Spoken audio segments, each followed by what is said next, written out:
नमस्कार दोस्तों, आज हम बात करने वाले हैं बाबा अमरनाथ के बारे में, जहां पर भगवान शिव अपने स्वयंभू रूप में विराजमान हैं। तो अमरनाथ यात्रा से जुड़ी सारी जानकारी आपको इस वीडियो में मिलने वाली है। हम आपको अमरनाथ से जुड़े सारे रहस्यों के बारे में बताने वाले हैं कि अमरनाथ यात्रा से या अमरनाथ धाम से कौन कौन से रहस्य जुड़े हैं। तो इस सभी की जानकारी आपको मिलने वाली है। सबसे पहले बात कर लेते हैं हम अमरनाथ गुफा के बारे में, ठीक है, जहाँ पर भगवान शिव शंकर अपने बर्फानी रूप में, बाबा बर्फानी के रूप से प्रसिद्ध हैं और अपने बर्फानी रूप में वहाँ पर विराजमान हैं।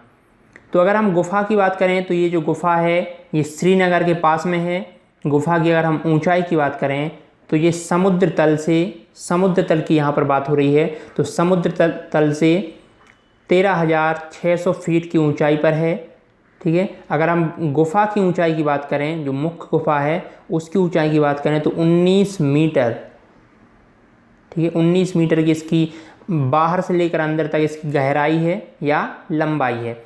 अगर इसकी चौड़ाई की बात करें, जो पवित्र गुफा की चौड़ाई है तो वो है 16 मीटर और इसकी अगर हम ऊंचाई की बात करें तो ऊंचाई है 11 मीटर। ये जो ऊंचाई है ये 11 मीटर है। तो ये पवित्र गुफा है, ठीक है। यहाँ पर ऐसी मान्यता है कि भगवान शिव शंकर ने माता पार्वती को अमर होने की जो कथा है, अमर कथा है, वो यहाँ पर सुनाई थी इसी गुफा के अंदर। इसलिए यहाँ पर भगवान शिव शंकर को स्वयंभू रूप में पूजा जाता है। भगवान शिव का स्वयंभू रूप इसलिए पड़ा है क्योंकि जो ये शिवलिंग है ये अपने आप ही निर्मित होता है, इसलिए भगवान शिव शंकर को स्वयंभू कहा जाता है, यानी कि खुद का निर्माता, ठीक है। अब हम शिवलिंग की बात करें, जो भगवान शिव का यहाँ पर शिवलिंग है वो बर्फ़ से बनता है। यहाँ पर आषाढ़ महीने से, जो हिंदू धर्म में आषाढ़ का महीना होता है, आषाढ़ महीने की पूर्णिमा से लेकर, आषाढ़ महीने की जो पूर्णिमा होती है उससे लेकर सावन महीने, पूरे सावन महीने तक ये जो शिवलिंग है इसका निर्माण होता है और ये धीरे धीरे घटता है। आषाढ़ की पूर्णिमा से इसका निर्माण होना शुरू होता है। आषाढ़ महीने की जो पूर्णिमा होती है, पूर्णिमा से इस शिवलिंग का निर्माण होना शुरू हो जाता है और जो सावन महीने की पूर्णिमा होती है, सावन महीने की जो पूर्णिमा होती है उस पूर्णिमा तक इस भगवान शिव का जो ये बाबा बर्फानी का रूप है ये पूर्ण रूप से निर्मित हो जाता है। इस शिवलिंग की अगर हम लंबाई की बात करें तो 10 फीट इस शिवलिंग की लंबाई है, ठीक है। ये चंद्रमा के आकार के अनुसार घटता और बढ़ता है, ठीक है। ज्यों-ज्यों चंद्रमा का आकार घटता है वैसे ही शिवलिंग का आकार भी घटता जाता है। इससे बहुत सारी जन कथाएँ जुड़ी हैं। सबसे बड़ी आश्चर्य की बात यह है कि यहाँ पर पूरी गुफा में बर्फ़ की छोटी छोटी बूंदें टपकती हैं, ठीक है। लेकिन जो यहाँ की जो बाकी बर्फ़ है, जो अन्य जगह पूरी गुफा में जो बर्फ़ फैली है वो कठोर बर्फ़ नहीं है, वो भुरभुरी बर्फ़ है। मतलब उसको आप अगर हाथ से छुएंगे तो वो मतलब फिसल जाती है, ठीक है, टूट जाती है। लेकिन जो बाबा बर्फानी का जो ये रूप बनता है ये बहुत ही कठोर बर्फ़ से बनता है, ठीक है। अगर भक्त से छूते भी हैं, वैसे छूने की परमिशन नहीं है, लेकिन जो लोग छूते हैं तो ये टूटती नहीं है, ठीक है।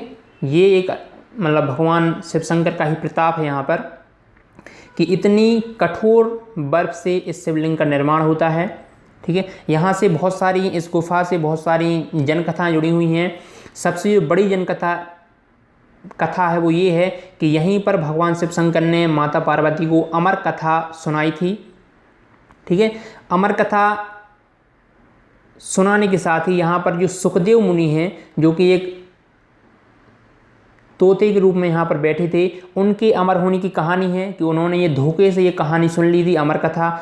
और भगवान जो सुखदेव हैं, सुखदेव मुनि हैं, वो आज भी अमर हैं, ऐसा कहा जाता है, वो अमर हो गए थे, ठीक है। इसके अलावा ऐसी मान्यता है कि यहाँ पर 2 पक्षियों का जोड़ा है, 2 कबूतरों का जोड़ा है, जो आज भी वहाँ पर अमर है और आज भी उसी गुफा में रहता है। ये अक्सर भक्तों को दर्शन देते हैं और जिन भक्तों को इन दोनों पक्षियों के दर्शन हो जाते हैं, उन्हें भगवान शिव शंकर और माता पार्वती साक्षात रूप में दर्शन देकर मतलब इस जीवन से उद्धार करती हैं। तो ऐसी बहुत सारी जनकथाएँ यहाँ से जुड़ी हैं। अगर हम इस गुफा की खोज की बात करें कि ये खोज कैसे हुई थी, तो आज से बहुत कई 100 साल पहले एक मुसलमान गडरिये ने इस गुफा की खोज की थी। और आज भी इस पूरे मंदिर का या पूरी गुफा का जो चढ़ावा है उसका 1/4 भाग, 1/4 जो चढ़ावा है वो उस मुसलमान परिवार के वंशजों को दिया जाता है आज भी, क्योंकि उसी ने इस पवित्र गुफा की खोज की थी।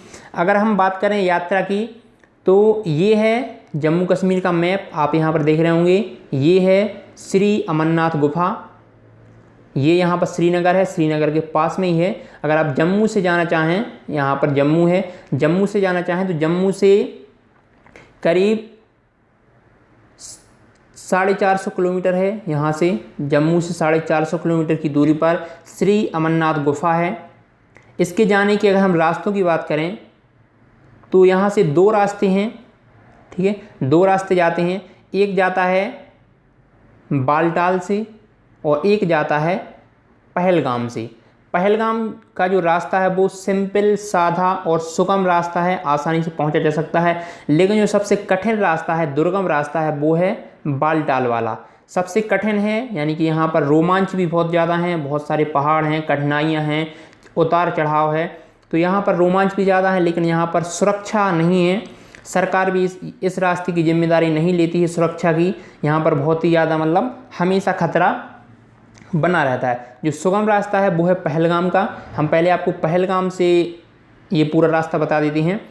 पहलगाम जो सबसे पहला है वो है पहलगाम, पहला जो पड़ाव है वो है पहलगाम। पहलगाम के बाद आता है चंदनवाड़ी। चंदनवाड़ी के बारे में एक कथा ऐसी है कि यहाँ पर जब भगवान शिव शंकर माता पार्वती को कथा सुनाने ले जा रहे थे तो यहाँ पर उन्होंने अपना माथे का चंदन यहाँ पर उतारा था, इसीलिए इस जगह का नाम पड़ गया चंदनवाड़ी। ठीक है, चंदनवाड़ी से आगे चलते हैं तो यहाँ पर फिर आता है हिमालय। यहाँ पर जो पिस्सू की चढ़ाई है, पिस्सू घाटी की चढ़ाई है, यहाँ से शुरू हो जाती है। पिस्सू घाटी चढ़ने के बाद यहाँ पर आता है शेषनाग। शेषनाग यहाँ पर एक झील भी है, इस जगह का भी नाम है, और यहाँ पर झील भी है। इस झील के बारे में बहुत ज़्यादा कथाएं चलती हैं। एक कथा ऐसी है कि यहाँ पर शेषनाग मतलब भगवान शिव शंकर ने ही यहाँ पर शेषनाग को छोड़ा था इस पूरे रास्ते की हिफाजत के लिए, कि कोई भी यहाँ इस गुफा तक ना पहुँच पाए, क्योंकि जहाँ अमर कथा सुनाई जा रही थी उस जगह को बहुत ही ज़्यादा सुरक्षित रखना बहुत ज़्यादा ज़रूरी था, ताकि कोई अमर कथा ना सुन ले। तो इसलिए यहाँ पर शेषनाग को छोड़ा गया था। और आज भी कहा जाता है कि जो ये झील है यहाँ पर शेषनाग आज भी मौजूद हैं, और हर 24 घंटे में एक बार वो झील से बाहर निकलते हैं। ठीक है, इसके बाद आता है फिर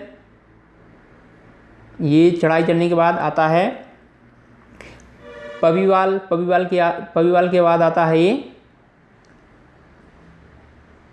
पंचतरणी। पंचतरणी के बारे में विशेषता ये है कि यहाँ से 5 धाराएं निकलती हैं। 5 सरिता निकलने के कारण ही इस जगह का नाम पंचतरणी पड़ा हुआ है।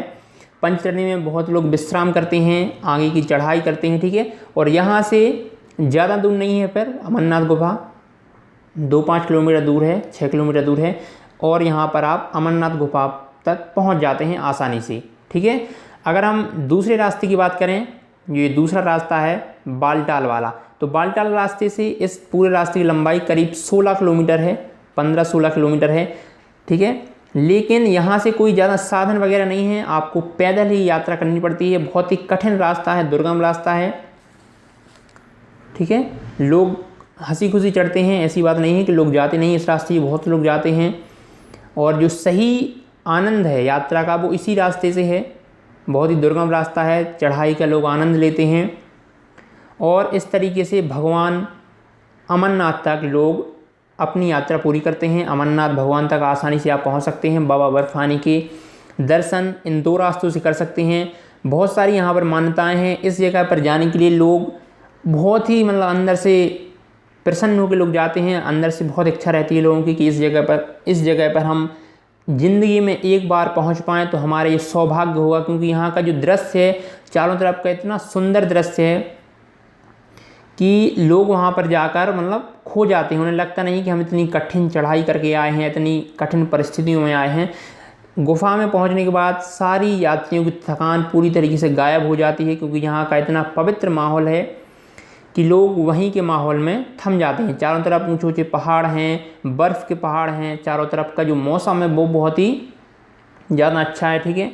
ठंड भरा मौसम रहता है। यहाँ पर अक्सर ऑक्सीजन की कमी हो जाती है चढ़ाई चढ़ने के बाद, ठीक है। कुछ लोगों को ऑक्सीजन की कमी भी हो जाती है क्योंकि ये बहुत ऊंचाई पर स्थान है।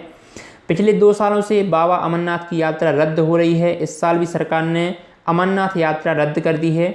इसी महीने शुरू होने वाली थी, ठीक है, जून के महीने में शुरू होती है, तो ये यात्रा रद्द हो चुकी है।